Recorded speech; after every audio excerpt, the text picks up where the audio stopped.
Hello hi అందరికీ నమస్కారం. My name is Ram. Welcome to my report YouTube channel. మీకు ఈ రోజు Tollywood director Geetha Krishna SC ST వర్గాల మీద చేసిన కామెంట్, దాని మీద అతని మీద కేసు అయితే బుక్ అయింది.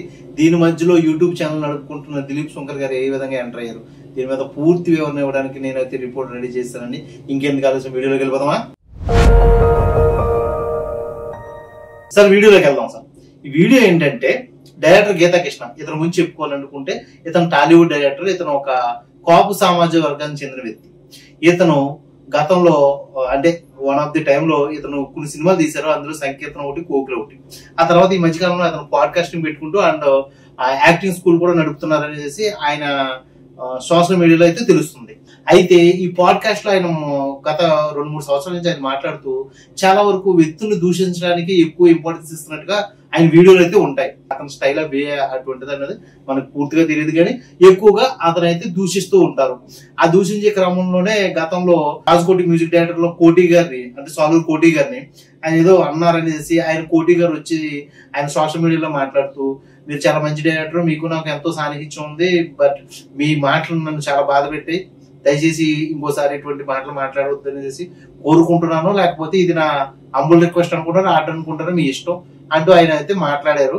ఆ వీడియో ఇప్పటికీ యూట్యూబ్ లో ఉంది, కావాలంటే ఎవరైనా చూడాలనుకుంటే ఒకసారి చూడండి. ఇతను ఒక 2-3 రోజుల క్రితం ఒక ఇంటర్వ్యూలో, అంటే పాడ్కాస్ట్ ఇంటర్వ్యూ, తెలుగు రాజ్యం ఏదో ఉందా ఛానల్లో, దానికి ఇంటర్వ్యూ ఇస్తున్నప్పుడు ఆయన ఏం మాట్లాడాడంటే,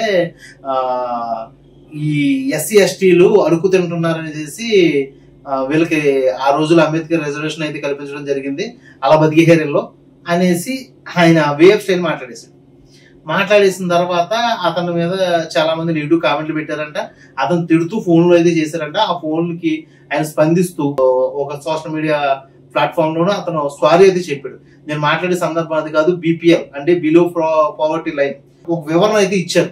ఆ వివరణ ఎస్సీ ఎస్టీ వర్గాలకి అయితే సరిపోలేదని వాళ్ళు ఫీల్ అవుతున్నారు, ఇప్పటికీ తిడుతున్నారు. అది వాళ్ళ యొక్క వ్యక్తిగత అభిప్రాయం. బట్ దీంట్లో రాజేష్ మహాచార్య గారు ఈ రోజు నిన్న స్పందించి రాజేష్ మహాచార్య గారు ఈ రోజు తన సొంత నియోజకవర్గం కాకినాడలో ఏదో చిన్న పల్లెటూరు, అక్కడి నుంచి ఆయన కేసు అయితే పెట్టారు. ఆ కేసు కూడా నాన్ బెయిలబుల్ వారెంట్ తో కేసు పెట్టారు. ఎందుకంటే ఎస్సీ ఎస్టీని నిందించిన, లేకపోతే వాళ్ళని దూషించిన ఈ యాక్ట్, ఎస్సీ ఎస్టీ యాక్ట్ లో నాన్ బెయిలబుల్ కేసు అయితే ఫైల్ అవుతుంది. అలా కేసు ఫైల్ అయింది. ఆయన అదే పేపర్ చూపిస్తూ నేను నాన్ బెయిలబుల్ కేసు పెట్టాను అంటూ ఆయన పేపర్ చూపించారు. దాని మీద దిలీప్ శంకర్ గారు అయితే ఒక యూట్యూబ్ వీడియో చేశారు. ఈ దిలీప్ శంకర్ గారు ఈ ఇద్దరి మధ్యలో ఆయన ఎందుకు వచ్చారంటే, ఆయన ఒక లాయర్. ఆ లాయర్ కాస్త ఈ మధ్య ఆయన ఎప్పటి నుంచో వీడియోలు చేస్తూ ఉంటారు. ఆయన కామన్ లైబ్రరీ అనేసి లాయర్ అయిన తర్వాత పెట్టుకున్నారు. ఆ కామన్ లైబ్రరీలో ఆయన వీడియో చేస్తూ ఆయన ఏమన్నారంటే, ఆయన మాట్లాడుతూ అంటే ఎల్లో ఎమ్ అనే పదాలు వాడుతూ, అంటే బూతుల్లో ఆయన అయితే దూషిస్తూ గీతా కృష్ణ గారిని అయితే తిట్టారు. నువ్వెవడవరా, నీ బతికెంత, నీ స్థాయి ఎంత అంటూ, అంబేద్కర్ గొప్పతనం తెలుసుకో అంటూ ఒక లాయర్ అయి ఉండి అన్ఫార్మల్ లాంగ్వేజ్ ఆయన అయితే వాడేశారు. రాజేష్ మహాశాన్ లాంటి వాళ్ళు అలా ఎడ్యుకేటెడ్ కాదు, వాళ్ళు స్పందించారంటే ఒక అర్థం ఉంది.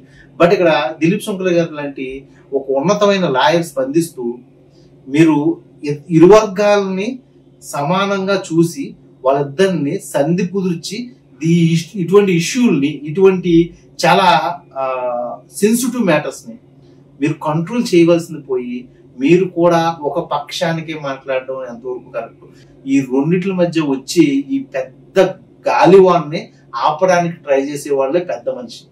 అలా పెద్ద మనిషి స్థానంలో ఉండి ఆపడం పోయి, మీ యూట్యూబ్ ఛానల్స్ కోసం ఇలా మాట్లాడడం ఎంతవరకు కరెక్ట్ అనేసి చాలా మంది స్పందిస్తున్నారు.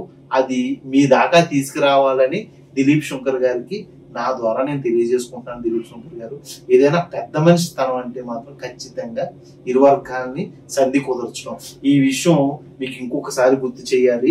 అదేమిటంటే, గరగపర్రులో ఒక టైంలో రాజులు కాపులు కలిపి ఎస్సీ ఎస్టీ వర్గాన్ని ఏదో అన్నారనేసి, వాళ్ళకి ఉపాధి ఇవ్వకుండా, వాళ్ళని పనికి రానివ్వకుండా చేస్తున్నారనేసి వాళ్ళిద్దరి మధ్య గొడవ రేకెత్తించుకుంటూ పోతే, ఆ గొడవ చిలికి గాలివానయ్యి అందులో అంబేద్కర్ విగ్రహాన్ని తీసి పక్కన పెట్టారన్న ఇష్యూ మీద అంబేద్కర్ మనవడే వచ్చేసి ఏలూరులో టెస్ట్ చేసి ధర్నా చేసి స్థాయికి వెళ్ళిపోయింది.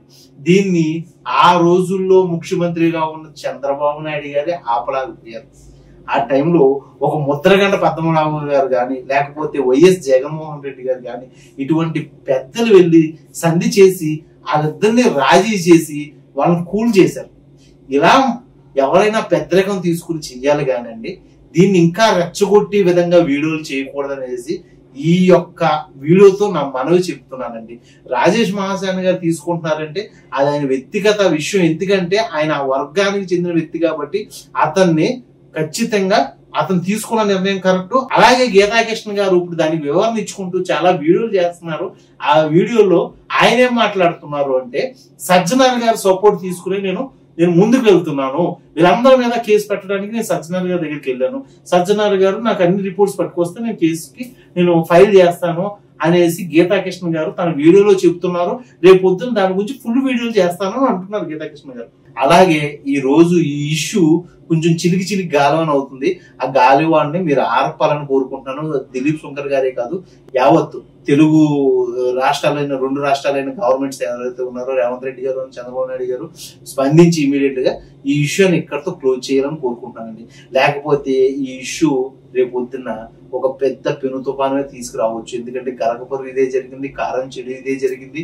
అయితే ఇంకా చెప్పుకుంటూ పోతే ఇలాంటి కుల వివక్ష గొడవలు చాలా పెద్ద ఇష్యూలకి ఉగ్రవాదానికి కూడా దారి తీయొచ్చు. ఈ వీడియో మీకు అర్థమైనట్లయితే, మీకు నచ్చినట్లయితే మీ ఫ్రెండ్స్ షేర్ చేయండి. అలాగే మీరు లైక్ చేయండి, మీరు సబ్స్క్రైబ్ చేయండి. మీ యొక్క సబ్స్క్రైబ్ నాలో ఉన్న ఒక ఉత్సాహాన్ని తీసుకుంది.